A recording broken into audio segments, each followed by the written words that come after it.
don't do this, so I don't know what to say. Hello and welcome to the Magic of Labyrinth podcast. I am Josh, and my co-host here is Nick, and we have a special guest today, Benji the brewer. Benji, like to introduce yourself? Tell us what you do. Yeah, absolutely. I'm Benji the Brewer. You can find me all the places where you can find Benji the Brewer, none of the places that you can't. I'm an EDH deck brewer. I do a show on Twitch called Brewing with Benji, where I have on wonderful guests. We spin a couple of wheels, figure out what the heck we're brewing, and then we have 60 minutes to brew it. It's EDH deck building. It's chaos. It's unplanned, so that's a ton of fun. I also do a gameplay show called Benji's Breakdown, where my pod takes a break partway through and we assess the game state. We talk about boards. We don't talk about ours. We're not trying to politic. We're not trying to defend our board state.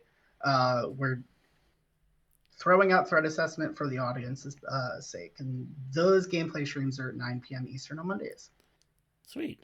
And so we were ambassadors together for Tarkir Dragonstorm, right? And I came on your stream and we played some dragons against each other a couple times. And yeah, I haven't came on to brew a deck yet though. So maybe we should do that sometime. We absolutely need to do that. The stream is on a bit of a hiatus. One, because I need to get former guests back on to play their brews against each other. That's the other part of it. Yeah. Is that once you've brewed it, you've got to come back and play it. We got to see if the concept works. Because you get some really funky brews. You can get something like, I don't know, Teamer Clues. And you're like, okay, what do I do with that? And then if you go to hard mode, there's restrictions. Like you can get the Luris restriction as if Luris was your companion on a deck that does not have Luris and can't run Luris.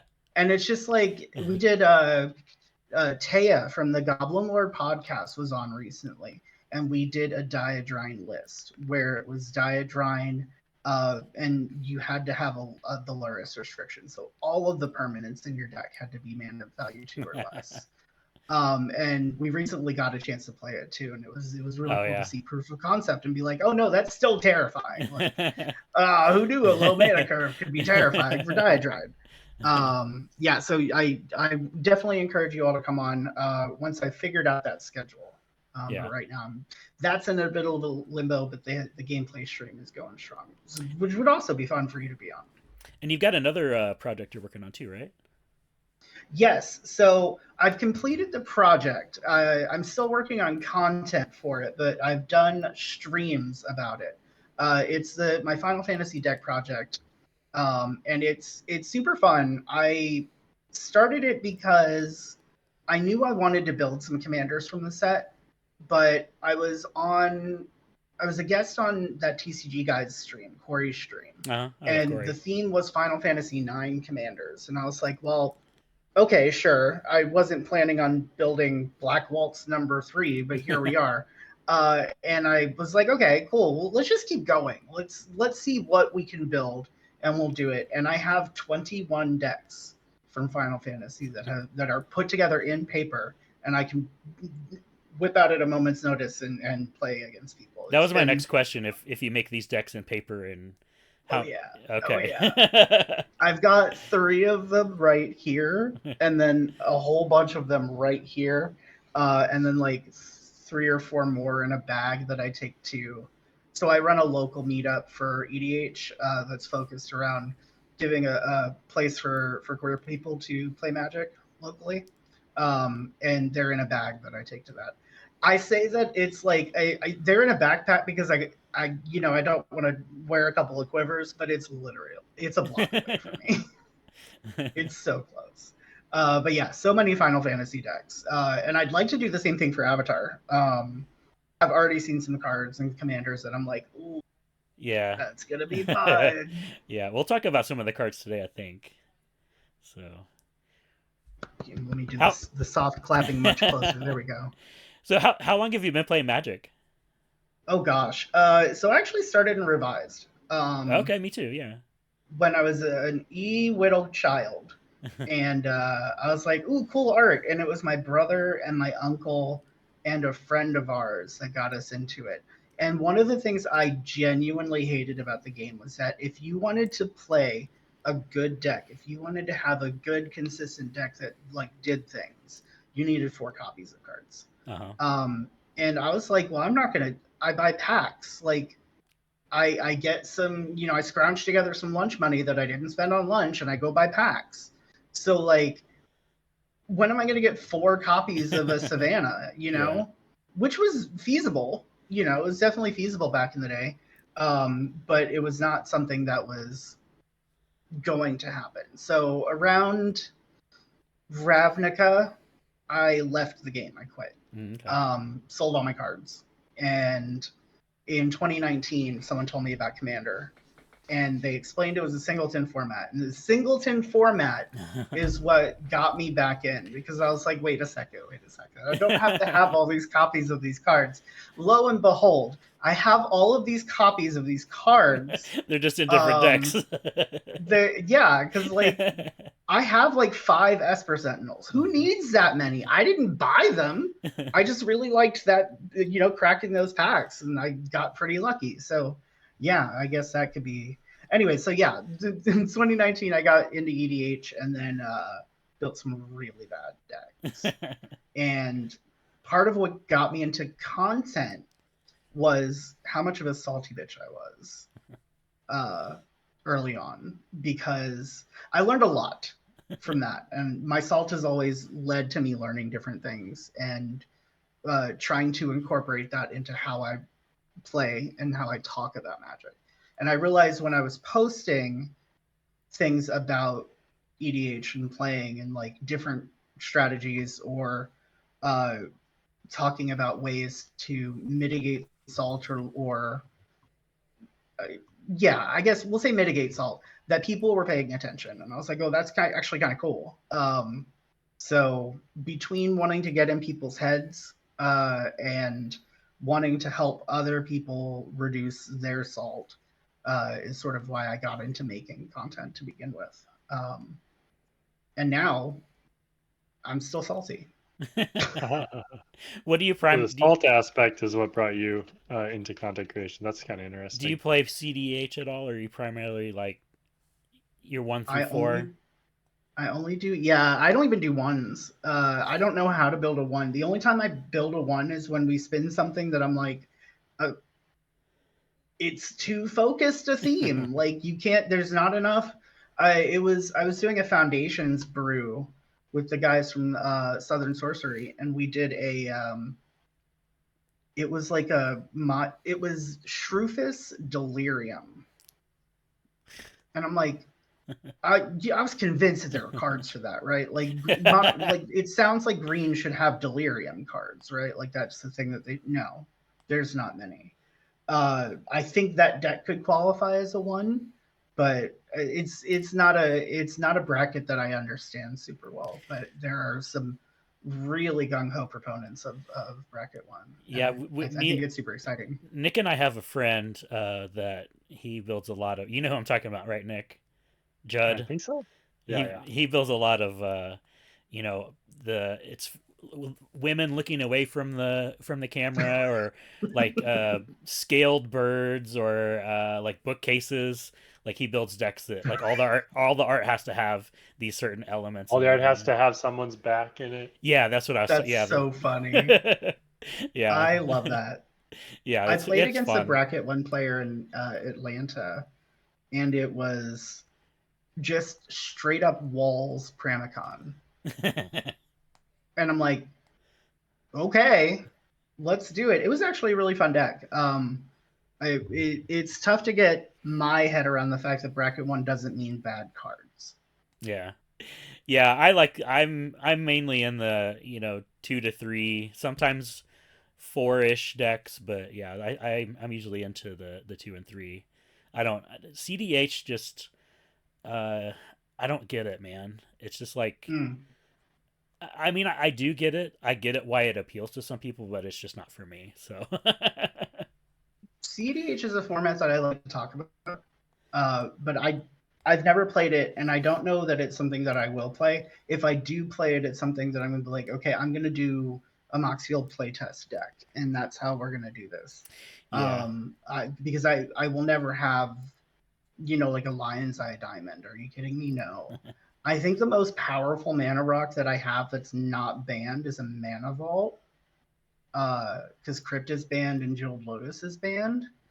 So I think Mana Vault is just about the most powerful mana rock that I have, and I'm like, I don't think that's gonna cut it. I think if they ban Thassa's Oracle, I might dip my toe into CDH. But that Interesting. card has scarred me, and I hate it. I Oh hate it no. so bad. I've been scarred by it too many times, and like I don't hate a lot of cards. I absolutely hate that card. So yeah, if they ban that, I might dip my toe into CDH. But I is don't enjoy playing against that card. So is that your number one most hated card? yes, it is. Yep, 100%. And Nick, what's your number one most hated card? Ugh. Ristic Study. Interesting. The other one. Mine is mine is Toxroll. Yeah, Oh my god. yeah. I Toxel's just hilarious. despise that card so much. I almost bought one to burn it for content. I can see, but the thing about that is I haven't played against that card and like gotten the salt from it, whereas I have with Thassa's Oracle. So Yep. yeah, I have played against Toxroll and I'm like, okay, do you want this to be a miserable game? Because what's going to end up happening is that nobody's going to have creatures. We're not going to be able to play our decks, and you're just going to you're going to hold us hostage in this game with your commander that we can't do anything about. I know one person, if you're familiar with Quinn, Empress Quinn, mm-hmm. um, from MTG Lexicon. They play a Toxel Fairies deck. This is the one proper usage of this card because they build up their board, and then when it's time, Tox rolls the finisher. So that's how Quinn wins with Tox roll. Yeah. And I'm like, okay, that I'll accept. We're good with that because you're not casting Tox roll and then just being like, haha, have fun, losers. Yeah, just not Like, oppressing the whole game, the rest of the game. Yeah, exactly. yeah, That's so one of the things that I learned when I was, and this is sort of what got me into the whole like talking about reducing salt and whatnot, was the more Magic that you play, the less likely you are to be salty about playing Magic. yeah, And I talk about like some people only have that one LGS night a week to go play Magic. And they'll spend, and they can maybe go every week, but probably not every week. And they may spend that time putting together a deck, right? That they then take to their LGS and they just get stomped. And you're like there every week, right? And you're playing all the time, 2 or 3 games every week. They go for that one game. Maybe that's the only time that they can stay. And they had a miserable time. yeah. That's the kind of stuff that annoys me. And like I recognize my own salt, and the more I play Magic now, I play Magic, I don't know, 4 or 5 times a week. I am far less salty. I'm not 100% less salty, but Yeah. relatively less salty. I feel like it's a spectrum. You play too much Magic, you get salty. You play too little Magic, you get salty. It's so true. It's like you show up for the one game night and you get stomped. You keep going to the same game night and the same jerk keeps screwing you. It's like I Yep. it's like on the Yep. I don't usually get salty. Like I don't care if I win or lose a Magic game. Like I care if like people get to do their thing, and I want to see like the wildest like interactions and stuff like that. I don't care who Mhm. wins normally. So I did get salty this year actually, but so I was doing a commander campaign where we got together every Friday and played, and our decks like changed in between each week. We were like assigned changes, like it was kind of like plane chase, and you earn points, and then at the end of the night, like you would have to make certain changes in your decks based on what happened during the game. And so I had to drive like about 35-40 minutes to my friend's house to play on Friday, and give up a night away from my wife. And I drove there. We played a 10-minute game, and that was it. And I had to drive home, and I was super salty that night because it was like I spent more time driving there than I did actually playing. And with the commander campaign, you only play one game per week because you make changes in between. And so that was Mm. our game. I mean, we could have played other games for fun, but I was just like, I was actually mad and I just left. And I was over it It by the felt like a next waste of week. time. Yeah, it was only like I wasn't mad about the game or anything. It was just like I wasted my time and like I could have spent that time, at home with my wife and all this other stuff. And but yeah, so and then the next week I was over it, and I was over it actually by the time I got home. But it was Oh just yeah. it was kind of funny. So think looking back on it now, so yeah. I definitely think that the LGS experience contributes to so much salt.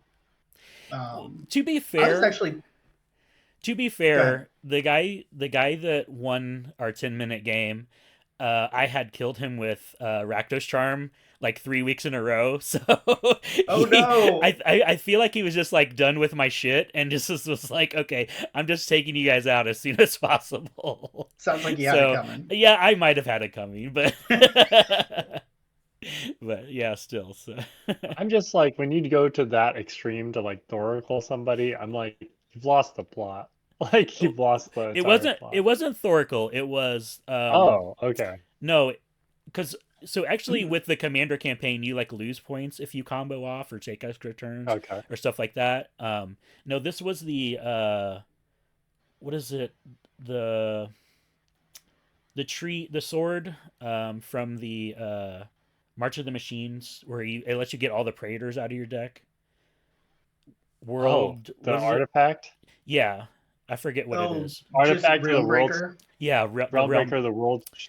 Yeah, The land or the artifact? the artifact. So he got that, got all Yeah. his Praetors out, and then killed us.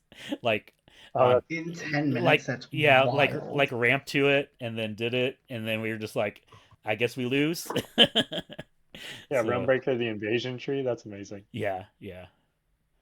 So That's a nifty card. I'm a big fan. I wasn't That's like. amazing. I mean, if it would have been Thurkel, I would have been actually. I probably still would be mad, but like we could have stopped him along the way. We could have stopped because he did tempt with discovery to ramp, and of course we were like, oh yeah, we're getting lands. Well, Oh, he was that's getting the card I lands, and actually hate the so most. I hate that card. That card is the actual devil. Tempt with discovery. Oh my Tempt god. with Discovery is fine. It's No. players that don't know how to Then handle it. how come there's so many of those players? It's like 90% of the Because time. Just like Magic I'm gonna players get. are greedy. hmm yeah. Dude, I hate that card with a freaking passion. Oh my The god. tempt cards are so funny to me. It's just They, that one. It's just that one. it's just that, yeah. That's a really funny case to talk about, Sent with Discovery, because what ends up happening is that people go, I need a land. And they don't think about the rest of it. The fact that the casting player can get 4 hmm any lands. yeah. It's like, whoa, hold on. How bad do you need that land? Like, let's think about it. So if I'm the first person that's voting next, tempted, quote unquote, up for being tempted, Uh-huh. I always say no.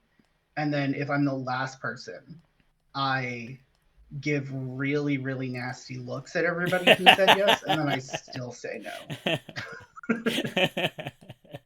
But I love See, my casting thing that card. is, my thing with those like cards like that and Ristic Study is they have disproportionate gameplay experience based on who you're playing with. So Mhm. like it's not it's not a skill test. It's just the game gets warped like massively yeah. just based on other players. And then you have like player A who's doing a thing, player C is like losing their mind because they know what to tell everyone. They don't, but no one has to listen.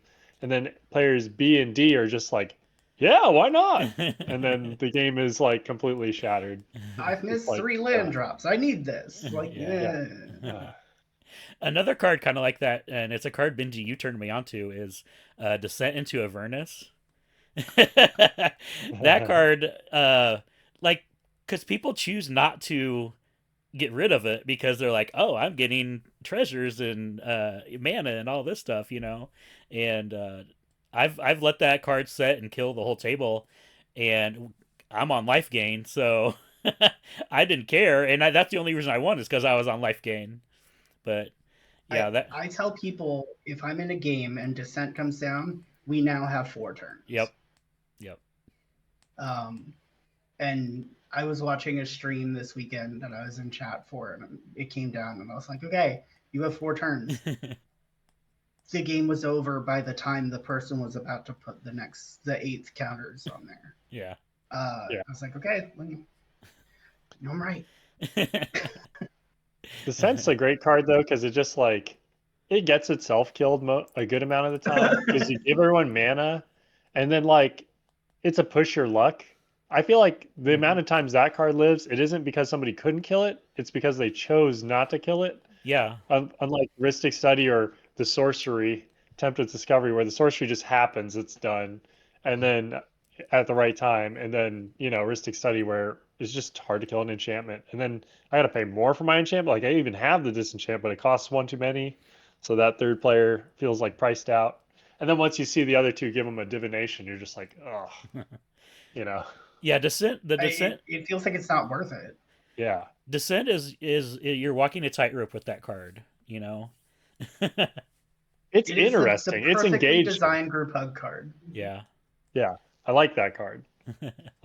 It's threading the needle. You have games that are all about descent. You have games where it's just immediately killed or like killed like right in the middle, and the game continues. It is a good. It's, It is a good card too. Like if you are wanting to end the game really quickly too. Like you're on a time crunch, or something like that, or like you're playing at MagicCon and you've got an event coming up, and you just drop the the descent and get out of there pretty quick. Also, you can't just chuck it into any deck and then it'll work out good for you. It's like you chuck it in any deck, it's gonna do something. Yeah. But yeah. My favorite thing about Descent is the number of times that people have died to their own Descent. Yeah. Which I have a real quick story about. I love backgrounds, so I have a number of background decks, and one of them is Will, who lets you roll an extra dice. If you would ever roll a die, you roll that many +1. Mm-hmm. But I kept it mono red, so I had to put a lot of stuff in there that like wasn't explicitly dice rolling. I have Descent into Avernus in there, and then I also have Wand of Wonder. So if you've never played with Wand of Wonder, it is so satisfying. I 100% encourage that. It's anytime you pay 4 into it, you can tap it.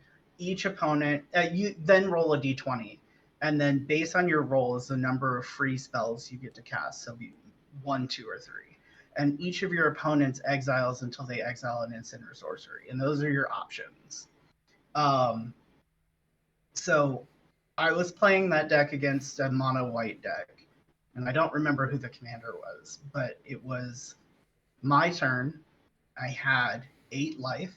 I was putting on 2 more counters to make it 8 counters. And I said, in response to that trigger, we're going to do a Hail Mary, and we are going to activate this Wand of Wonder. And I ripped an Angel's Grace off the top of my opponent's and won that game. I'm like, I will forever hold this story dear. Like, that's so funny. That's beautiful. That's beautiful. That card is sweet. Yeah, those are the stories I like, because like that story could have turned out one of 2 ways, and like either way it's kind of funny because like, oh yeah, I died to my own descent, or I lived because of the Angel's Grace. So look, if I die to my own descent, I've won.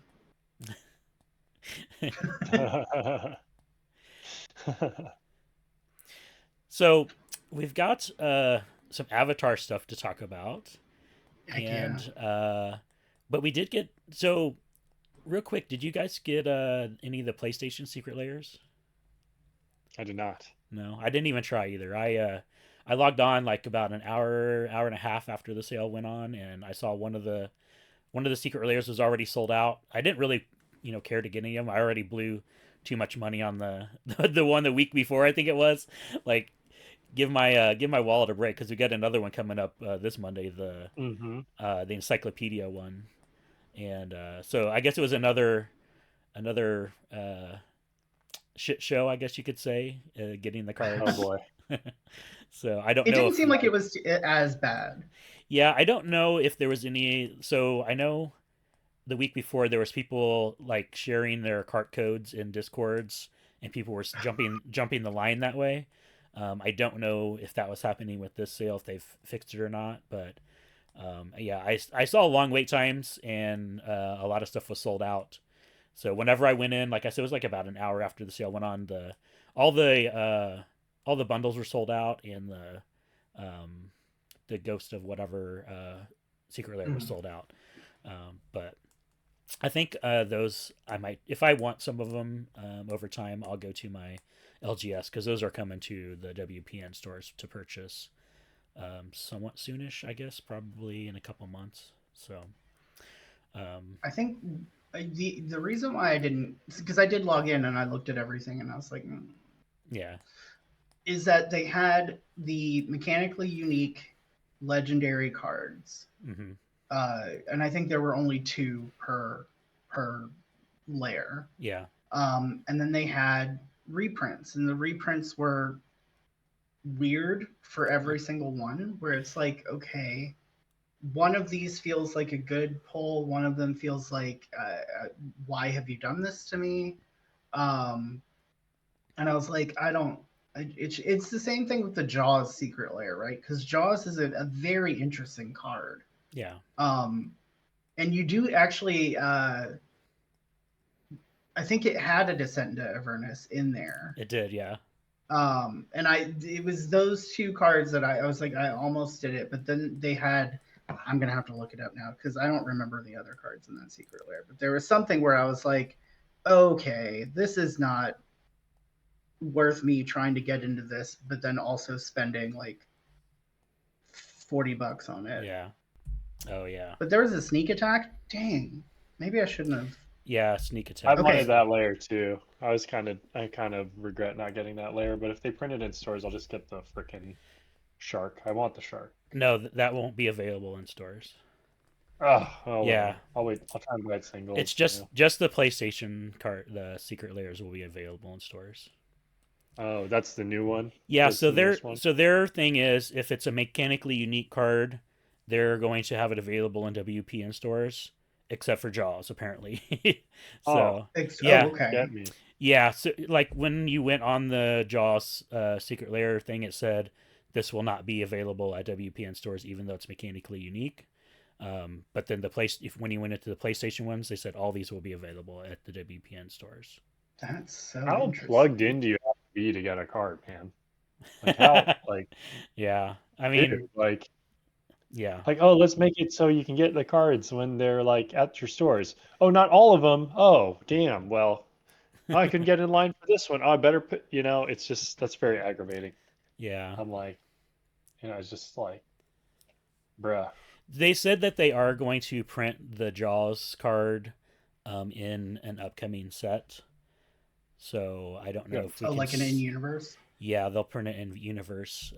So Lorwyn or Strixhaven, maybe. I don't know. I don't know how. I don't know Shattered what. reality. I don't know what soon means for Wizards of the Coast, but 2 years. so Yeah, yeah, Huh, okay. that sounds accurate. Avatar looks super interesting now. it does. Yeah, let's talk about some of these Avatar cards. Oh heck yeah. Yeah. Well, okay. First, Okay. have you all watched the show? Yeah. So yes, so I just binged it all Yeah. the last couple months. Yeah, I like Final Fantasy.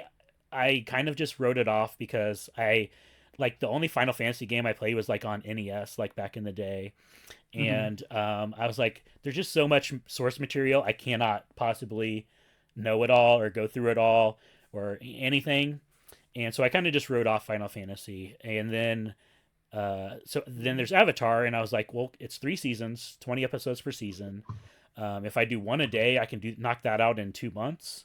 They're only 30-minute episodes, and so yeah. So my wife and I sat down and we watched it together and did some nights we did one episode, some nights we did 2 or 3 episodes. So we got through it in less than 2 months, and we just finished it a few weeks ago. So yeah, it's fresh with me. So I'm glad I did too, because I enjoy these cards a lot more. Like if I hadn't watched Yep. it, I would be the same like I was with Final Fantasy, where I was like, oh, okay, cool, Avatar, But now like I know the characters, and it's got me hooked in. So The show is fantastic, and I'm genuinely excited. Although in terms of like UB releases, um, strangely, I'm somehow more excited for Ninja Turtles, but that's in the future. For yeah. now, Yes. I I didn't realize how much I cared about Yes. Ninja Turtles until they started making the set, and I was like, Yes. Yeah, Nick's a I big was old like, Ninja wait a Turtle second, I nerd. bought so many action figures, and I forgot about that. Yeah, I was a little bit old for the Ninja Turtles when they're out, Jaws but is in Ninja Turtles. Jaws is Armagon. Boom. wait, That's what he's gonna be. no, there's a shark in Ninja Turtles. That's what I'm saying. Armagon is the shark Is in that the Ninja shark? Turtles. Okay, okay. Yeah, But I he's gonna thought be there. Armagon. Okay, I thought there was one that was just like, That's my I don't call. know. Okay, yeah, Oh that yes. that might make sense. That might make sense actually.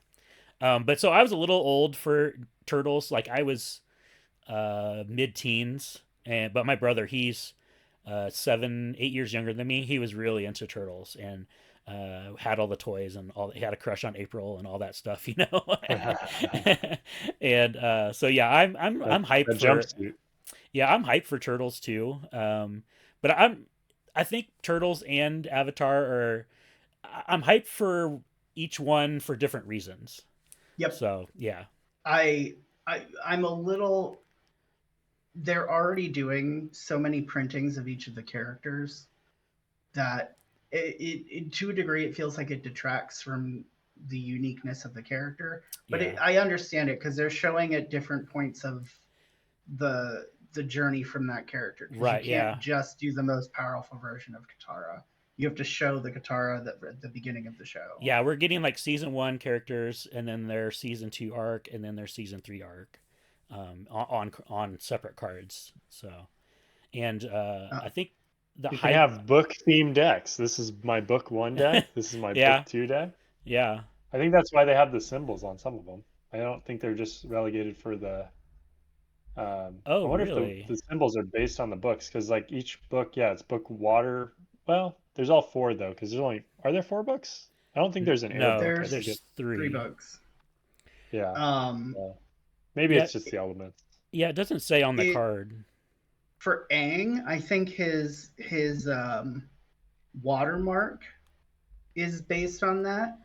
Because I was just looking at Aang at the crossroads, and the He's got a- watermark is the earthbending watermark. Oh, okay. Which was a big season 2 thing, Right. Yeah. book 2 thing. Hmm. But if you look at Aang the Last Airbender, that's clearly the airbending Yeah. watermark. I haven't seen an Aang with a waterbending watermark. But I would be honestly kind of, unless they did 4 for him. They would make sense for them too. Maybe we just haven't seen it, or have they spoiled everything? No, it hasn't been fully spoiled yet. No. Unless Aang and Katara are his waterbending one, because Oh, the Aang and Katara card. Interesting. Yeah, maybe. technically, I guess, I don't know. But yeah, so we're gonna talk about some of these cards. Yeah. Let's talk about the Diligent Zookeeper. So this is a 3 and a green human citizen ally. It's a 4/4, and it says each non-human creature you control gets +1/+1 for each of its creature types up to a maximum of 10. So Changelings are coming, so boys. Chameleon Colossus just became really good, right? Mutavault just became even Yeah, better. oh, geez, yeah. Yeah. Mirror entity. Yeah. Oh. This But you can't changeling because they're humans.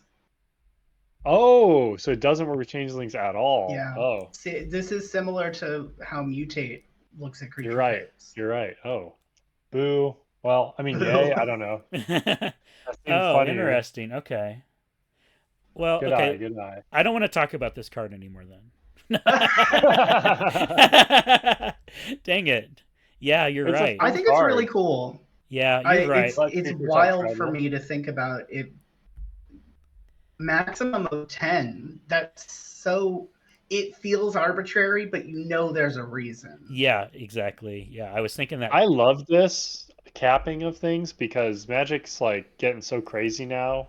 It's like good. Just put a cap on it. Like you're not accidentally trying to let people die. Um, Yeah, and but like isn't this you see doesn't how, this go in your Spider Pig deck? Oh heck yeah, Spider Pig. This is yeah. like all the tribes, right? So No, this is he's not. Spider He Pig. He's buffs all the types. yeah. He Yeah, well, I but mean, yeah. but he's not I all of don't. them. Yeah, Uh, I don't think he. Hold I what on. is he think he called? Peter Porker? Spider yeah, Ham, Peter Spider Ham. Porker. Yep. Yeah. It's a 2/2 spider boar hero. Yeah. But then it says other spiders, boars, bats, bears, birds, cats, dogs, frogs, shackles, lizards, mice, otters, rabbits, raccoons, rats, squirrels, turtles, and wolves you control. Get +1/+1. Boom. Combo. I mean, I'm running it. I'm not playing that card, but anyway. I just happen to have one handy. Whoops. Oh. So okay, so this card isn't as good as I thought it was because I was trying to break it with Changeling, but you're right, it is a human because it's every creature type. So Mhm. yeah, I think that we will find that maximum of 10 becomes relevant. yeah, I agree. There's a way out there to do busted stuff with this card, and it's not just as easy as playing Changelings. So You It's just have to have something that makes you not a human, and then suddenly you're like, if it didn't have that cap, you'd be like infinitely large. yeah, right. I imagine there's something that they're going to print that gives multiple creature types. I can't imagine anything doing that though. I'm trying to think about it. I think it's just trying to be cute because this set you could play a deck that plays like all the weird like two type because Oh, avatars pull yeah, all the true. two. So yeah, it's just a +2/+2 lord for most of the creatures in the set because it's like a rabbit kangaroo or yeah, a bird cat. or a It's turtle like duck. it's a lord for all of the creatures in Avatar world. Yeah, yeah, I That's think the yeah. idea. The number of cards that they printed or that they are printing from that one episode though is pretty wild because that's from Tales of Ba Sing Se. the zoo Um, episode. yep. Yeah, The that specific thing. They have Sokka's Haiku is a card. Yeah, Sokka's Haiku, uh huh. which was his segment from Tales of Ba Sing Se. They've got the saga featuring Iroh, which I'm scrolling and Oh I'm looking yeah, for. the leaves. What's it called? Leaves from the Vine. Yeah, Uh, and I think there's one more, but that's already 4, right? Did I do that correctly? That's Sokka's Haiku. That's only 3. But I think there's another one. Look how prepared I am. There's a bunch. Yeah, that's interesting to note. I didn't think about how they'll like have a weird yeah. juncture of which episode has the Like most representation, but going back though, like having watched it recently, there's a lot of filler episodes where we're not going to get cards from every episode, and we're going to get like the that episode was really good. All the different like the Pulp Fiction type uh sh- episode, and like it was really good. So yeah, you're going to get a lot of cards from that one episode, and there's other episodes that I feel were also really good that we're probably going to get a lot of cards from too. And then there's going to be the episodes where not a whole lot happened, and we're not going to get very many cards from it, as well. So I um, yeah, yeah. oh my I God, they didn't can actually have corrupt the anything to add. creature? Please What the continue. hell? I haven't seen all these cards. Some of these are awesome. well, we're going to talk about another card. We're going to talk about Boomy Unleashed. So Ooh. This Boomy, card looks cool. yeah, Boomy Unleashed. He's one of my favorite characters from the show too. It's just a funny character. So he's a 3 red green for a legendary creature, human noble ally, 5/4, trample. When Boomy enters, Earthbend 4, and then when Boomy deals combat damage to a player, untap all lands you control. After this phase, there is an additional combat phase, and only land creatures can attack during that combat phase. So yeah, I love the flavor with this card. I love that he has trample so that he can, do his thing a lot easier. And Earthbend 4 is nothing to scoff at because he's I'm makes a trying to refresh myself. Earthbending is so a single land or that many lands? No, a single land, and you put four +1/+1 counters on it. And then when that land dies, you return it to the battlefield. I believe it is. Dies or is exiled. Yeah. Yeah. So, yeah. So, you can just kind of swing with the 4/4 and not really care if it dies because it's just going to come back. And then if it lives, you could make one of your fetch lands a 4/4 and fetch and get a land and have it come right back and be able to do it all over again. And yeah, there's lots of cool things with this card and Earth. That card is so busted.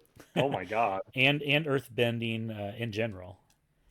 So I saw this card mentioned in relation to Boomy pretty much immediately after seeing Boomy. It was in the same Blue Sky thread, but Ashaya, which makes all of your non-token creatures into forests. Mm-hmm. Seems like a slam dunk with Boomy, but now that everyone's talking about it, I'm like, that's kind of boring. It's a little too good. I mean, this card is so good. A living force. It's not just. It's a living Sword of Feast and Famine, and who cares about the discard? And it gives you a 4/4. So if you kill it, you just get a body. Yeah. It's freaking 9 power for 5 mana. What the hell is this? Oh no, this is bad. I mean, it's honestly fair by today's standards, but it's a mythic. It should be doing dumb stuff. And it is doing dumb stuff. I think you can reasonably get this out in Commander by turn 3 in these colors because you're ramping. Yeah. The lands can attack clause on that extra combat is critical.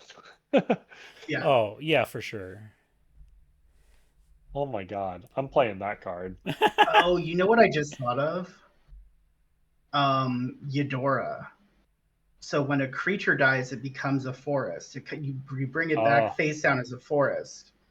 Then you earthbend that creature. Kill it, it comes back face up. So that seems like a fun way. But then it's not a forest anymore, right? No, but you get a free creature. But you get your creature back. It's a way to Oh, I see. Reanimate? Question mark? Yeah, I get what you're saying. So a lot of hoops, but it works. Yeah. Well, I imagine someone's going to do something busted with it because you're going to get landfall triggers. You're going to get enters triggers. Uh-huh. I don't know that this is CEDH, but this is, I think, potential for bracket 4 for sure. Anything land related, I think, automatically just sort of it's definitely going to be abused. Definitely. In any beatdown deck, where I'm just beating people's butts with green red or something like that, and I get haste, I'm playing this guy. I mean, 5 power trample, they didn't even make me work for it. You kill it, I still get a body. It's perfect. Green red actually struggles nowadays because the power creeps. I guess this is where we're at to make it do anything. I had to play a creature and hit somebody. Oh, it better be free and leave 10 power in play and Well, you want to cast if you want to cast free spells, you're gonna like this next card. The Planetarium of Wan Shi Tong. Costs 6 generic. It's a legendary artifact.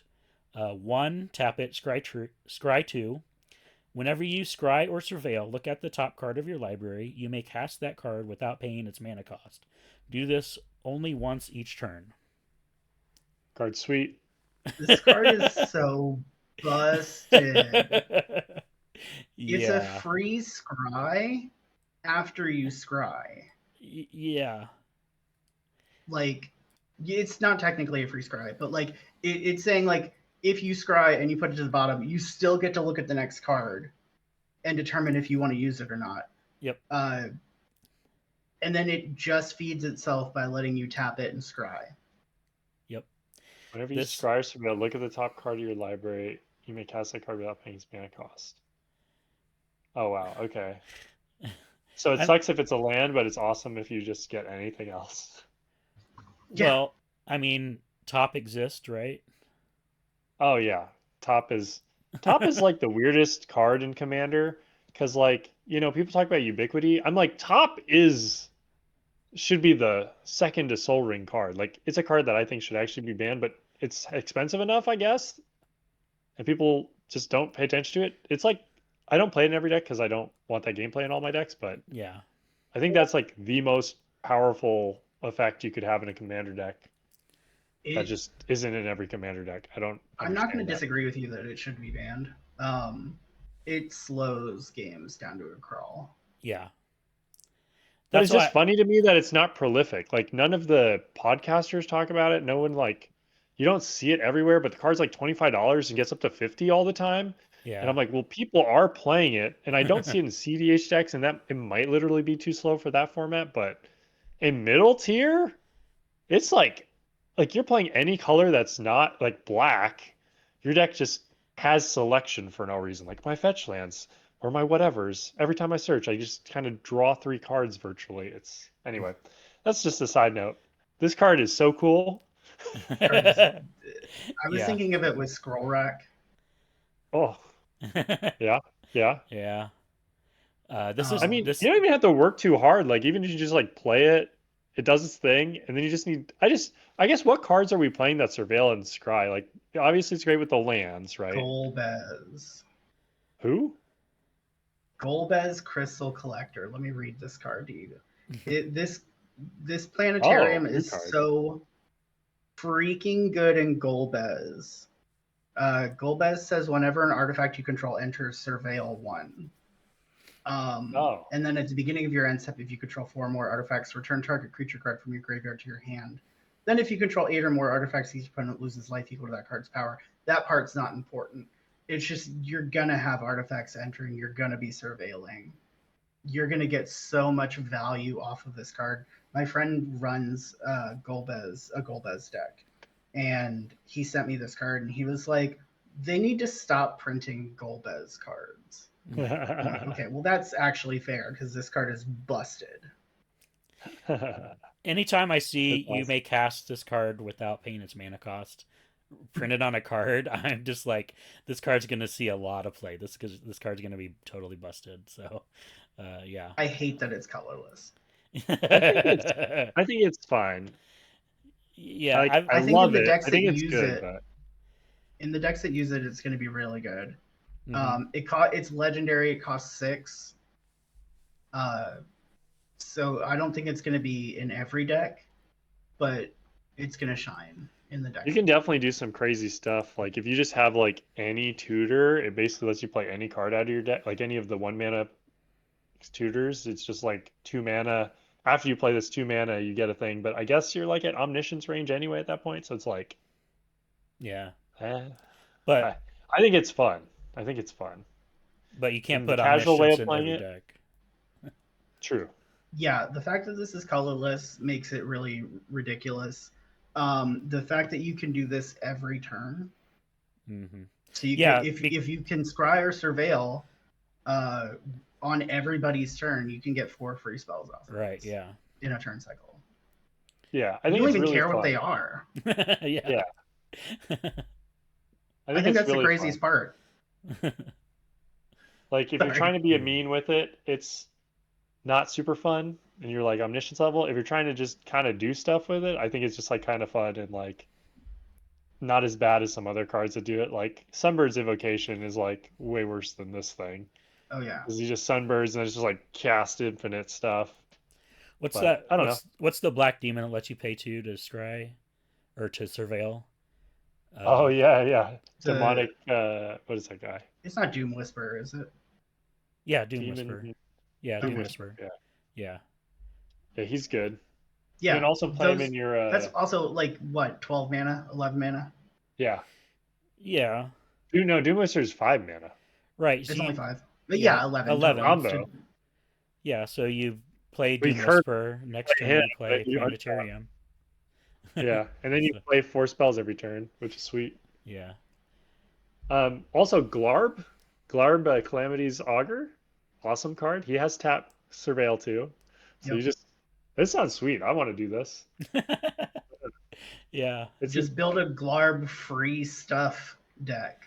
I already wanted to do that, so here we go. I'm gonna put a lot more surveil into my Eldrazi deck. Yeah. Okay. Put it back. Put it Oh back. Put it back. snap! I have a hateful colorless deck that this would actually go perfect in. Honestly, it would be kind of harder, but still good. It would still be worth it in Eldrazi for sure. Yeah. Like you hit one thing, it's like it was all worth it. I got a 5 discount. Like just the card raw. You're just like, I have nothing that works with this. Just boop, bonk. Oh, and you get to cast it. Yep. Thinking about Eldrazi with Uh-huh. cast triggers, Yeah. it's pretty good. Yeah. Hit him with the brother. All right. Next card is one that Benji wanted to talk about, so I'll let you read it. It's Heck yeah! As soon as I find it. Foggy Swamp Visions. I think this card is so weird. It is, yeah, it's a sorcery for 1 and 2 black. As an additional cost to cast the spell, Waterbend X. So waterbending says while paying a waterbend cost, you can tap your artifact and creatures to help. Each one pays for 1. So I think you can still pay mana into waterbending, but you can also convoke slash what's the improvise, Yeah. convoke premise. Nope, didn't like it. It's fine. The rest of the card says exile X target creature cards from graveyards. For each creature card exiled this way, create a token that's a copy of it. At the beginning of your next end step, sacrifice those tokens. This card is weird. It's so weird. So here's my biggest takeaway from this card is that it doesn't give your creatures haste. So this is not an offensive card. What you're looking for is, at least in Commander, you're looking for cards from your own graveyard. But what is wild is that there's so much about this card that just doesn't. It seems like kind of not quite right, and that's a fascinating design space because you look at this and you're like, what do I even? How do I use this? Yeah. Do I leave myself shields down to maximize this effect? And if you think about it from a flavor perspective, like the visions could actually leave you quite defenseless. The swamp plays tricks on your mind, and you know, bad things could happen to you. I don't know. This is a weird card. What do y'all think? It is weird. Like it does let you get rid of problem cards from graveyards without removing entire grave, or having cards that have to remove entire graveyards. You do get to pinpoint those cards. Like I guess you're looking for cards that have ETBs. Mm-hmm. But yeah, or like death triggers if you want to like re-sacrifice them. yeah, I'm I having don't. trouble finding this card. What is the card called? Foggy Swamp Foggy? Visions. Oh, there it is. I don't know why. Okay. Oh my God, the art on this card is fantastic. Oh, it's really good. It is, yeah. On the base art, oh my God. Okay. So additional cost to cast this, Waterbend X on a black card. Exile X cards from graveyards. Yeah, that's an From graveyards. interesting thing. Everybody's graveyard? Any graveyard. Any graveyard. But it's a sorcery, so you have to do it on your turn. Yep. And they don't gain haste. You can't use them as blockers. Someone did mention, I saw someone mention the Master Multiplied, and I think that this is a slam dunk in that deck specifically. And you very probably do target only your stuff, unless your opponents have something worthwhile. But I think You that this is can't, one so of you those can't do cards. this with mana. You have to do it with. No, you can do it with mana, and you can also use your creatures or artifacts to help pay for it. You I'm gonna may. wait for the official rules to come out for waterbending because it's the rules text is not the rule.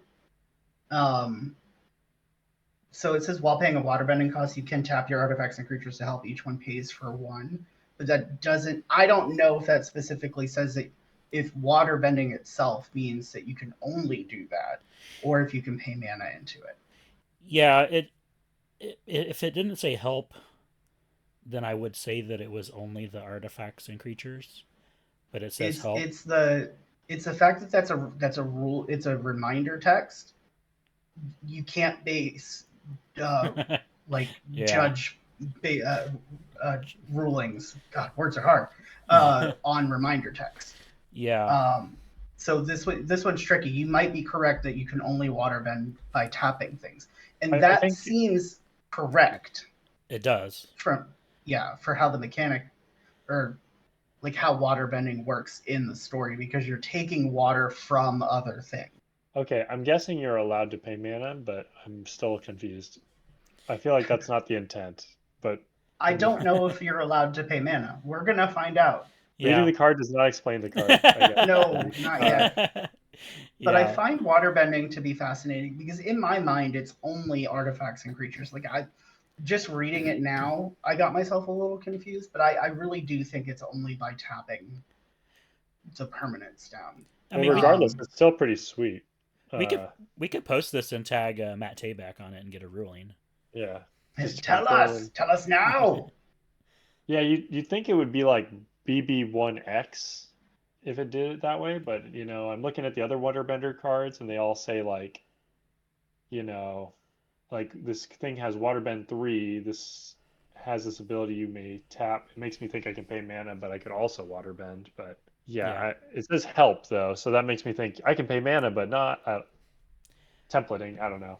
So I'm not. here's I'll bring up another card in waterbending that could clarify. So it's Hama, the Bloodbender. When Hama enters, target opponent mills 3 cards, exile up to one non-creature, non-land card from that player's graveyard. For as long as you control Hama, you may cast the exiled card during your turn by waterbending X rather than paying its mana cost, where X is its mana value.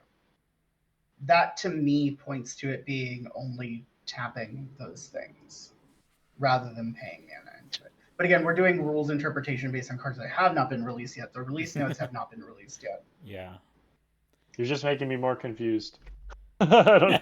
You're welcome. That's what I'm here for. All That's right, that's well, the vibe. cool.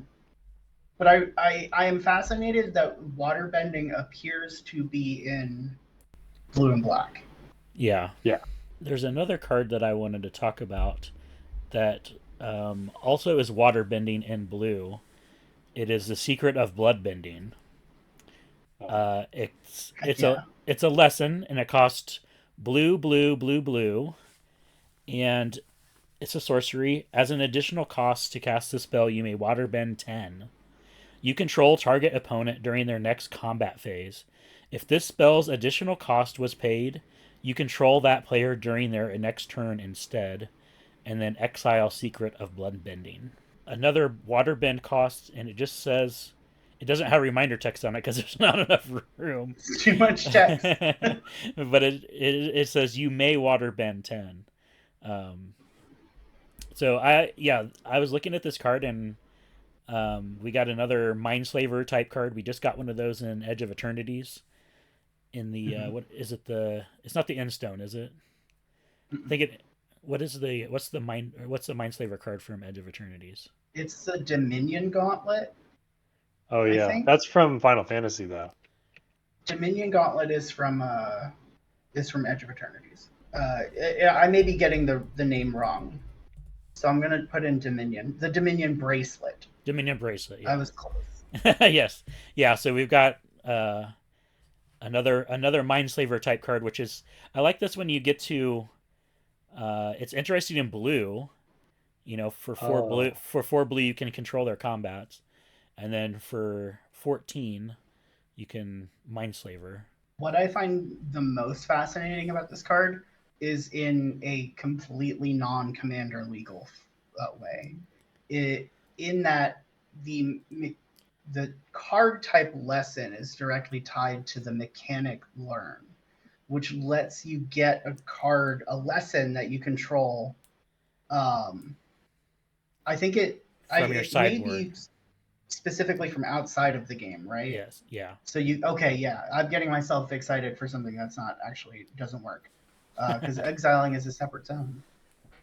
Yeah, so But Like, oh, for you can get it 60 back from card exile. formats, you can get this off of a learn card, which From is exile. no, just off of a learn. So Got it. yeah, but they did say when they were talking about these lesson cards that learn is not a thing in Avatar. So It you, so will be there's when we go no back to education Strixhaven. system. it It's like America.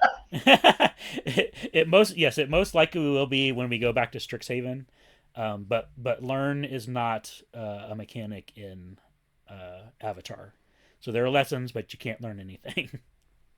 That's so funny. Sadness. I just I this theme, I get the theme, I get it. I get it. And I didn't even know there was another Mindslaver variant in Edge. But if we could just like never do that mechanic again, like that'd be cool. Like You did know I that don't care. you did know that there was a Mindslaver effect in Edge of Eternities because we talked about it and we talked about how we could put enough unique Mindslaver effects in our deck so we could control Oh, every other person's turn. So they could still never do them though. Could you I may have imagine, like, forgotten one player is just like, I'm going to control your turn, followed by your turn, followed by your turn, and then yeah. you're just like, okay, I guess I'm going to go to the bathroom. Yeah, we talked about that Watching TV. a month ago or so. So that. actually, it was I've a had a couple lot months happen in ago. one So month. All right. it was a couple. Yeah, it was a couple months ago because it was around Edge of Eternity's time. So, but yeah, Okay. I thought this card was cool. I like the bloodbending part of Avatar. They didn't really. There was like one episode dedicated to it, and then you see like one other time where Katara does the bloodbending.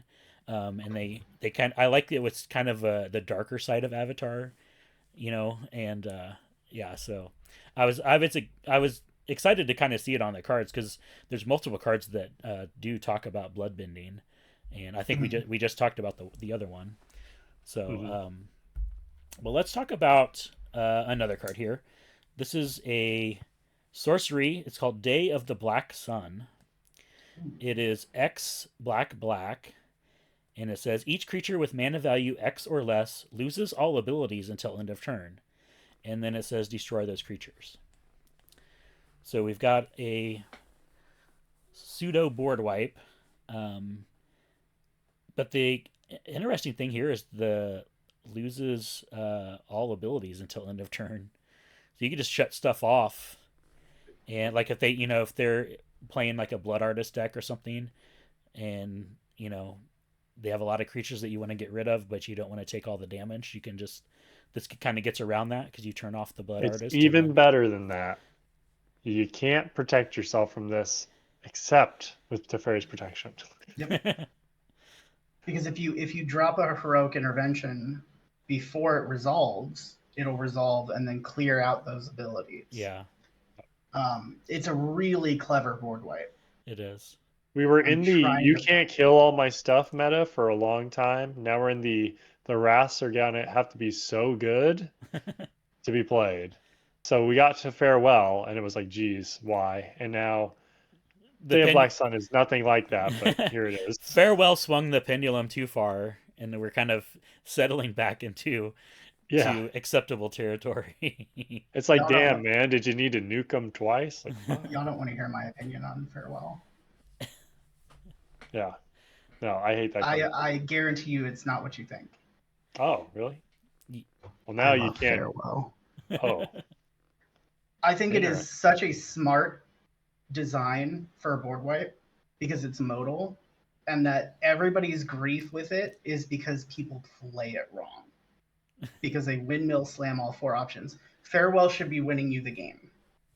And I think that's a Yeah. really clever board wipe. I'm a What? big fan. Yeah. What? Yeah. I love it. If you get a good farewell off that shuts down your opponents but enables you, sick. I'm a Yeah. big fan. Well, that's an opinion. The my issue with farewell is that it's pretty brutal on like archetypal decks. Mhm. So like, and I'm not saying they're not good enough that they don't need the hate, but it also just like railroads decks into the ground. If you play at a lower power level, it's hard for some lower power level decks to recover from a wrath. Not just at all. And then this one's just like you're never coming back. Um, I I think I also it's just so good that you play it in decks where you wouldn't necessarily play it. I don't like it as like a catch-all. I much prefer something like the land that's planar cleansing. It's like it blows everything up, but like there's counterplay where there's not that much counterplay to farewell. It's like Teferi's protection and like clever concealment, I guess, but Mhm. we're at the phasing tier before you can do it. And then you also are just railroading everybody. It's not like you picked two people, and most of the time you're always getting the creature person, which is most people. I Really? think there's a couple of interesting ways to approach farewell. Um, and it really is all about intentionality and when you play it. um, because if it's a similar situation, it's like the late game board wipe discussion. We're going completely away from Avatar. Um, we only it's got one more a card to late game talk about. board wipe discussion. I have one as well because I thought of another one. Okay. But it's just be intentional, be mindful of your farewell. If you are railroading players, win. Yeah. Like Toxtril, same deal, same idea, right? Yeah, but I burned Toxel. What's People the know what they difference? did. It kills you. The farewell doesn't kill you, it just nukes them. Anyway, being agitated. Okay, what's the last card, Josh? The last card I have, and then we'll get to Benji's, is the Badger Mole Cub. It's Oh yeah. one in a green creature Badger Mole. When this creature enters Earthbend 1, and whenever you tap a creature for mana, add an additional green, and it's a 2/2. So yeah, so the Badger Moles are the like original Earthbenders, and so the dragons were the original Firebenders. Was it the Bisons were the original Airbenders? Mhm. In the koi fish The Koi Fish are the or the moon. original the Water Benders. So yeah, the Yeah. Badger Moles are the original Earthbenders, and I this card I feel like is going to see a lot of play in Standard. This is definitely a powerhouse. I feel like because it just ramps you so hard because it turns your lands into creatures that you can tap for mana and add extra mana with, and yeah, it's seems crazy good to me. It's definitely an auto include if you play a Shaya. If you are playing any of the Toth cards, Yeah, it's an auto include. Like not even from like a constructed format perspective. And I always don't know if I'm saying that correctly. But in Commander as well, if you're rocking a deck that taps creatures for mana or earthbends a lot, I mean this is just such a great card. It produces it so much more mana than most mana dorks do. Okay, I thought this card was more busted because I don't know why I decided that Earthbend like rampant growth to you. I don't know. I, I don't know. But this card is sweet. You can get to like a lot of mana because I think even Llanowar Elves is in standard, right? yeah, it So was you in like play Foundations. Llanowar Elves in one, you play this guy on two, your Llanowar Elves taps for two, you play another one, then your other land taps for two, so you untap with two, four, no, three, six, 9 mana on turn three. Like that's pretty good. Disgusting. And then in Commander, like you said, turn all your lands into creatures, or um, there's a lot of fun things you can do with this. Uh, I think it's just for 2 mana. I mean, you just cop. Oh, the card that I thought of that would be busted with this would be what's the thing that's like a bestow, and then you like play a land, and then you get to copy it. Springheart Nantucket. Yeah, Spring Heart Nantuko on this guy, and then you just get Gross. another one, another one, another one, another one. You just keep Just earthbending. and it keeps like doubling your mana value or like up n plus oneing Yeah. all your man lands. So I mean, it's sweet. I was way higher on it when I thought you got an extra land, but it's still really good. Oh God, Yeah, stop and that. also awesome art. I'm in love with the sometimes the like I guess I don't know what we call this art, the like the It's called Field Note. history museum It's called field note art. I Field like Notes. that. Yeah, they started that in Bloomborough, Yeah. and yeah, they brought it back for the creatures in Avatar, and also the drill for some reason.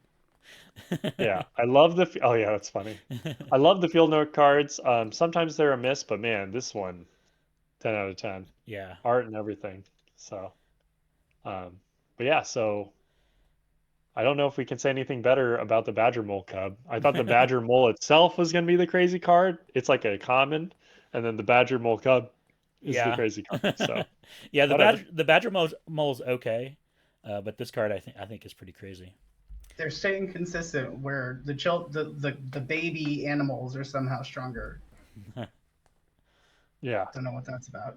Um, so the other card that I want to talk about was Hey Bye Forest Guardian.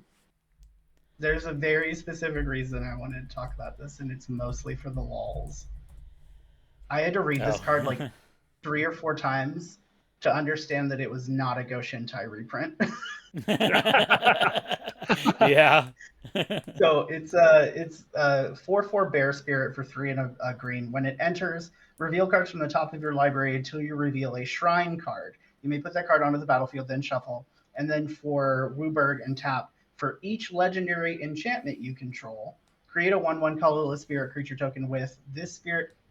This token can't block or be blocked by non-spirit creatures. I think this card is hilarious if you look at it from I can play all my legendary enchantments. And then also, when it enters, I just give you a deck tech and not run a single shrine.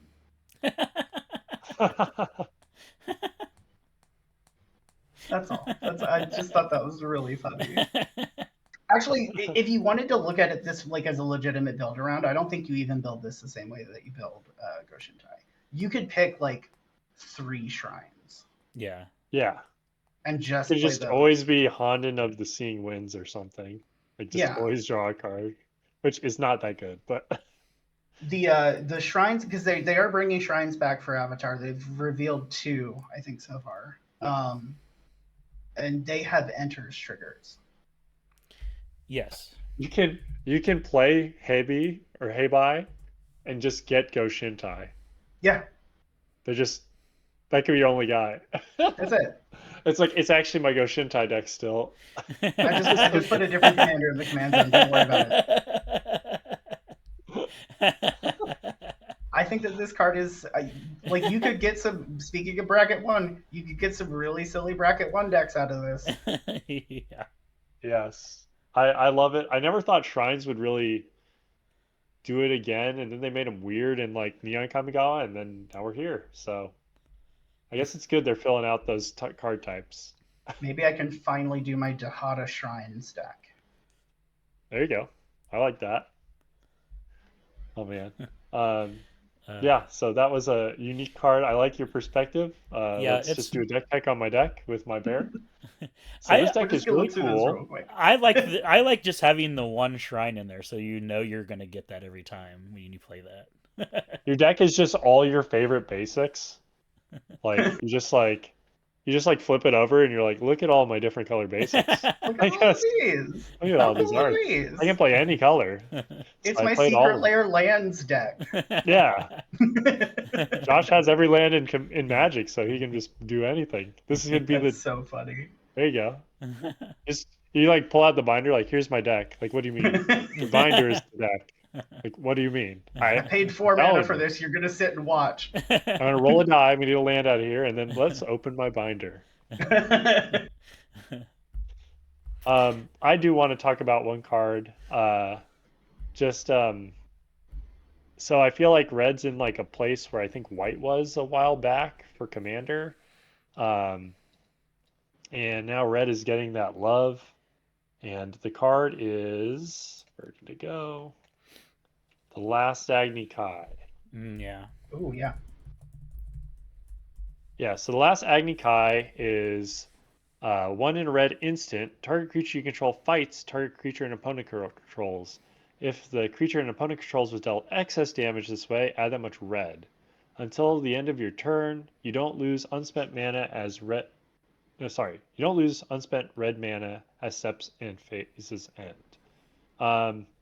This card's sweet. Red is like in this weird like identity crisis in Commander because it can't do its main thing of like burning you out as easily, and then it really needs some help to get up there. So I think this set's really like opening a lot of doors for red to be like, hey, I make mana in weird times, and in combat I think it's even cooler because it gives red like a use for all those activated abilities that do damage that cost mana. Because on regular cards they'd be unfair and fun.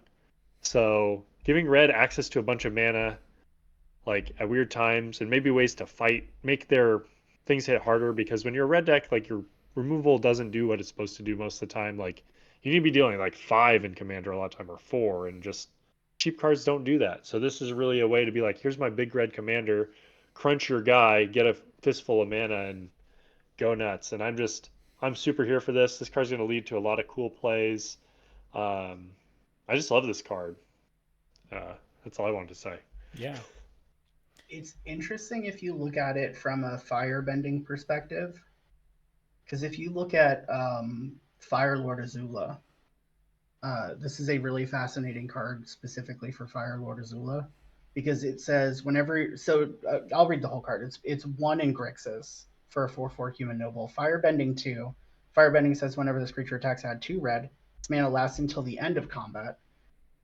Whenever you cast a spell while Fire Lord Azula is attacking, copy that spell. You may choose new targets for the copy.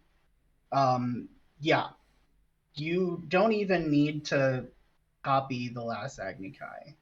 You just get copies for everything else. The only thing I don't like about firebending is combat. Just Oh, the really? whole reason exists. I'm like, oh, now you know I'm gonna attack. So like, all you need to do is remove my commander before I swing. Yeah. I mean, It's so telegraphed. But yeah, I think it's really cool. The card is really cool. The card is really cool. Deck commander. I don't think think it's a it can good be pick. any other way unless you're No, attacking. Like otherwise, it's busted. These are just all the red cards are just mana dorks, and yeah. it's like, wait, that's weird. I Uh, like the firebending mechanic. I just know that if I built firebending, I would play the deck a couple of times and be like, this does the same thing every time. it attacks. The Yeah, end. it attacks, it swings. Yeah. That's what I'm here for. I've been doing it for years. Okay, I'm I just here love bitching. combat. I just don't want a deck that like that's my main goal is to get a trigger out of swinging, so you know how to shut me down. It's more like I want to have so many creatures that I just swing at you and you die. It's Yeah. like give me that the Cyberdrive Awakener, Depth Shaker Titan sort of effects. Then I'll swing. Oh, I see. You're just like, I want to alpha you out of nowhere. I mean, Yeah. a little A, little B, a little A, little B. But yeah. So I think that's what we have for Avatar today, Josh. Yeah. Cool. Um, so we talked about some of the creature cards, like Katara, for instance. They have 3 different versions, one from each book, and it kind of shows their like growth throughout the series. And a lot of these are hybrid cards. One of their versions is hybrid, and so we're last time we were talking about hybrid mana on the podcast because they're talking about the commander rules possibly changing, and we are speculating. We do have Lorwyn Eclipse coming up, which is heavily uh, hybrid cards, and Nick was in favor of adding hybrid mana to Commander, and then I started giving some examples and talked him out of it. And I know you wanted to come on and talk about hybrid mana, and so let's hear your thoughts on hybrid. So I didn't want to talk about the rules adjustment as much as I wanted to talk about how tired I am of people talking about hybrid mana. Okay. Here we are. Because, oh my god, it's like, so if you're on Blue Sky, you know exactly what I'm talking about. It's political doom and gloom and then hybrid mana arguments. That's all it is right now. And it's like, oh my god. I personally hope they don't change it because there's too many caveats to Yeah. that you'd have to if it was a clean adjustment and there weren't cards like Leyline of the Guild Pact, Uh-huh. if there weren't cards like Beseech the Mirror, not Beseech the Mirror, Beseech the Queen. Beseech the Queen, thank you. If it were just a real simple, clean implementation of, you know, you could use either side, but they've gone and got tricky with hybrid mana.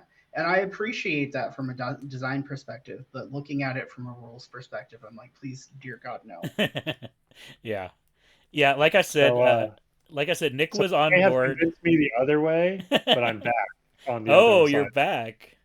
I'm back because they stopped caring about things being simple a millennia ago. We talked about freaking waterbending today, and we can't figure it out, even though it's a key headline mechanic of the set that they spoiled cards for. And we do a podcast for it. So obviously, we should be in the know. And to that point, just do it because we're just going to be confused. We'll have some games where it's messed up, and then eventually we'll all get it, and it'll go into that colloquial knowledge that we all know. Why not? I don't know about that because I've been reading like some forums and stuff, and like one of the top questions like every day uh is this card Grixis because it has red? It's a blue red or blue black card, but it has red in the firebending reminder text. Is this a Grixis card? Can I play this in a Grixis deck? Like I see that every day. And so it's not I don't feel like um I feel like you and me and Benji, like we would be able to figure it out really fast.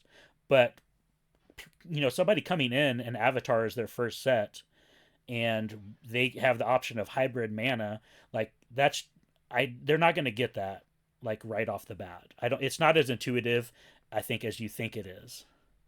Well, so here's my counter to that Okay. is that, and I'm not saying you're wrong or right. I'm sure you have actually a very strong sound argument, but I'm just like, forget it. Just get crazy. Um, the franchise, everything's crossing over. No one knows what's going on. I don't know how anyone gets into Magic at this point anyway. The the point is, this set, they're trying to aim towards you getting in at standard and like regular formats or the base formats. Yeah. I don't think you should be getting in a commander, and even if you are, I don't necessarily think with the way they tell you to play the game, I don't think like the new player experience is going to be so much like, can I not play? I'm going to get mad in this game because I don't know. Like he has a firebending card in his non-firebending deck. It's probably not even going to be good to begin with. So like, who cares? So I'm just like, they're going to learn their firebending card when they're at the pre-release, and all this color identity crap for the sub game of the original game of Magic. Okay. Like Commander's a sub game of the game. Like I know we've like elevated it, but it's a sub game. So let the sub game have its sub game rules. Can I play my uncard? I guess I can play in Commander sometimes, as if everyone's cool with it. We're supposed to talk about that. Like Every we format need is to talk about rules. every format is a sub game because we don't have anti anymore. You're right. I like that. Damn. Damn. Real quick about Drop that the mic. is that I heard from a new player recently, and they said that they're glad they started when they did because making vehicles and spaceships a legitimate commander option is already muddying things up for them, and that an additional change to how the fundamentals of deck building in commander would make it even more difficult. And I only care, like, I don't give a shit. I don't know if we're cursing on your podcast. I don't give a crap about hybrid. I don't actually care.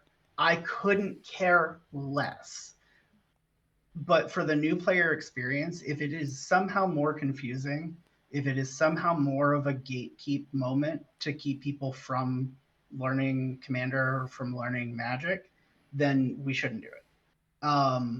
What I think will happen is they'll make the change and nothing will happen. Nobody will play hybrid that isn't already playing hybrid. If you're going to play hybrid, you'll play it. Most people like that are stubborn assholes like myself won't do it. Just like I'm not going to build a vehicle.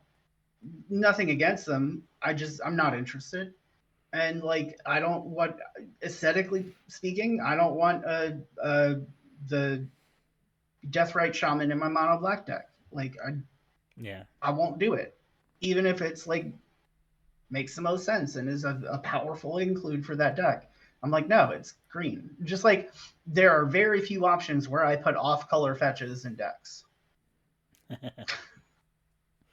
Looking at the list, the only card that would make my gameplay experience worse is probably gonna be Ashiok Dream Render. That card's a nightmare. Yeah, that card making it into more decks. From a completely selfish point of view, that's the only thing that affects me. But yeah, I hear you. Like making it easier for people, I'm with you. I mean, that's what Mark Rosar used to espouse all the time. But I'm curious what design space, because it was the Wizards team, according to Command Zone and them, that said that they wanted to open design space. I'm like, what are they going to add that's so like juicy that hybrid is like missing? And I'm kind of curious about that too. But anyway, just a thought. I don't know that there's a whole lot. Like, I mean, it's just to give players more options. I don't know that there's like any game breaking things that would happen. Like, I'm just gonna throw Reese in my Lathril deck. Probably is all that's gonna happen for me. So, dude, spike the value of Leyline of the Guild Pact, right? Yeah, and Reaper King, baby. For every time. They want to sell more packs. Yeah, it's understandable, but I don't. Back on your Guild Pack Leyline or whatever. I actually think the only thing I could see them doing with hybrid from a design standpoint is adding in a third color. Yeah, we talked about that too. The Alara Reborn set, because they had both hybrid and regular mana symbols on the same cards, and what kind of implications that would have, and all. And they did it again in New Capenna. Yeah, they with did. 2 different hybrid symbols on the same card. Yeah. I mean, I like the idea of them doing it because if we're going to revisit these worlds, like it makes the design space waves cleaner. I think the juice is worth the squeeze, even though it's ugly. It's like, I don't know. Let us play with all our cards. I mean, the fact that like half the freaking there's no news for some reason in Magic, there's nothing going on.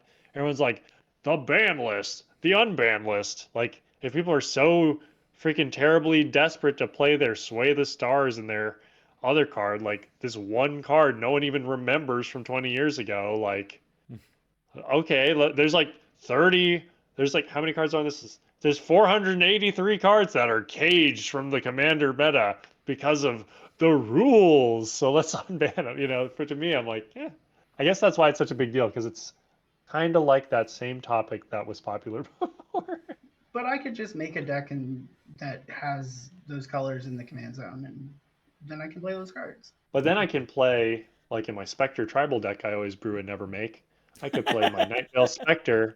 I could play Nightveil Spectre in the mono black one with Ururos, like I could play Karuga in my mono green deck. That sounds pretty good. Like, this is just for my like silly, I don't know. I think you'd see some fun cards. Like, you'd see Obosh in a bunch of weird places, probably. You see Karuga doing some stuff. No, there'd definitely be some interesting builds. But, yeah, I'm kind of like Benji. I don't care one way or the other. Like, some people have really strong opinions about it, and I'm, like, so exhausted. Like, it's not that serious. It will never be that serious. A lot of people are wanting to. A lot of people want to die on this hill, and I'm just like, standing at the bottom, not caring. So Yeah, it's not like my life's gonna change for if it goes either way, but it yeah, is fun to talk about. yeah. All right. Well, does that wrap up today? Is there anything else you guys want to talk about? I just want to say Uh, thanks for letting me get that off my chest. unlock Gas Lord of the Fugue. I need him for my mono black deck. Let's go. Din of the Fire Herd is coming for you. Watch out. Sorry, that's all I have to say. Okay, well, Benji, you want to plug your streams one more time? What days you stream? Absolutely. Things are a little bit in flux as I figure out a new schedule. But you can catch me on Twitch at Benji the Brewer on Mondays for sure at 9 p.m. Eastern. It's a gameplay stream called Benji's Breakdown.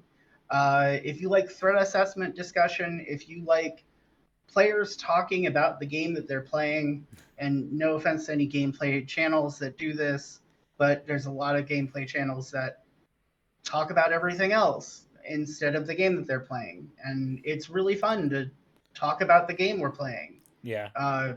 Maybe I'm weird for that No, point of view. I've noticed that I've noticed that on a lot of streams. Like people take their turns, and then like while other people are talking about other things, and the turns just fly by, and not it's are you do your stuff until combat comes, and then you attack or don't, and then do other stuff, and then pass the turn, and it just all happens, and yeah, you don't really talk about what's going on. So I like the People lose the concept. plot in games so fast these days. And it's a social game, you should be talking, you should Yeah. be having fun. But if you're playing the game and you want to be locked in and you want to be aware of what's going on and you want to know what the threats are and you want to make informed gameplay decisions, I think my stream is an excellent place to start. Yeah. And so, yeah, you check it out Mondays at 9 p.m. Eastern, twitch.tv/Benji the Brewer. Cool. Nick, you got anything else? Uh, unlock Call the Skybreaker. Stop. Shut this stuff down. Okay, well that's all that we have today. Thank you, Benji, for coming by and chatting with us, Thanks and for having me. and talking about some cards and theories and play patterns and Salt. and salt. Yes. So, all right, that's going to be it for today. Don't forget to like, shower, and subscribe, and we will see you guys next time.